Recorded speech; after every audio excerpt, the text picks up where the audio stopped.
The revelation raised questions about how Vikings may have understood gender roles, as well as gender identity. The 10th century Vikings' grave contains high-quality weapons, an imported uniform, 2 horses, and even a gaming set. Clearly, the grave contained a warrior of great importance, and for over a century, archaeologists assumed the person was male.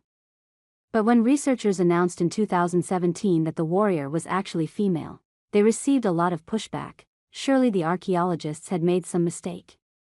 Perhaps they tested the wrong body. I must say I thought that we had come much further than that. I was surprised by the reactions we had to the article, says Charlotte Hedenstierna Johnson, a professor of archaeology at Uppsala University in Sweden who co-authored the 2017 paper about the find. The ensuing conversation raised questions about the role of women in Viking culture, as well as how Vikings understood gender identity.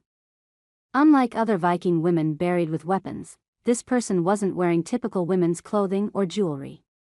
In this grave there is nothing that we archaeologically would interpret as female, says Hedenstierna Johnson, who co-authored a new paper in February 2019 in Antiquity responding to the reactions to her team's findings.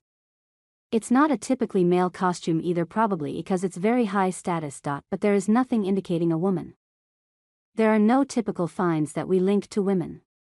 In the new paper, Hedenstierna Johnson and her colleagues address the difficulty of trying to interpret gender roles of people who lived over 1,000 years ago through archaeology, including the suggestion that the warrior may have been transgender. While we understand this line of thinking in the context of contemporary social debates, it should be remembered that this is a modern politicized, intellectual and Western term, and, as such, is problematic, some would say impossible, to apply to people of the more remote past, they write.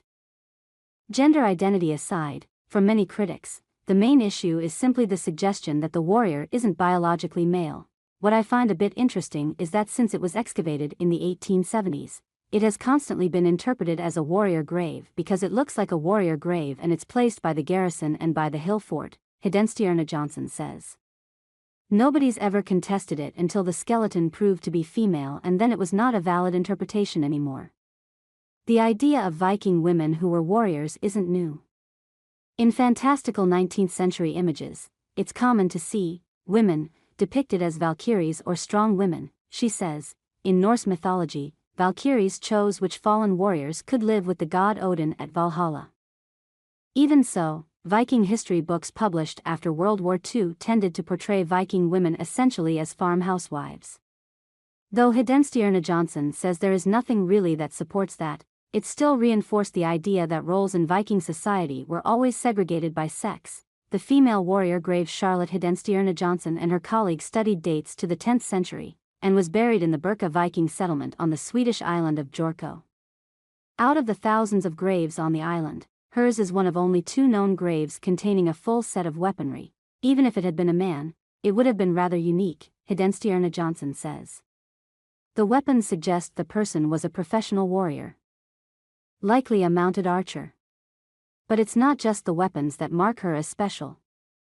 The presence of a full gaming set and board in the grave, and their deliberate placement in direct proximity to the body, suggests a potential command role, in addition to the high status implied by the quality of the military equipment, Hedenstierna Johnson and her colleagues write in their latest article. The warrior's tasseled hat seems to indicate she was a leading member of society, and her clothing suggests she was a cavalry commander. The grave's actual location is also significant. It was highly visible from the sea and from the town area, and it was marked by a large stone boulder, she says, pointing out that everyone would know where the warrior's grave was.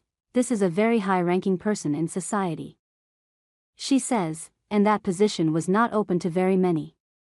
Hedenstierna Johnson predicts that as more Viking archaeologists begin to challenge their own assumptions about gender in their work, they might look for more female Vikings who held special positions like this female warrior did, and perhaps even discover that some previously discovered graves were misidentified. As for the warrior's gender identity, Hedenstierna Johnson and her colleagues write, there are many other possibilities across a wide gender spectrum, some perhaps unknown to us, but familiar to the people of the time. We do not discount any of them. Feel free to leave a comment below. Thank you for following. Don't forget to subscribe to the channel to stay updated with hot news every day.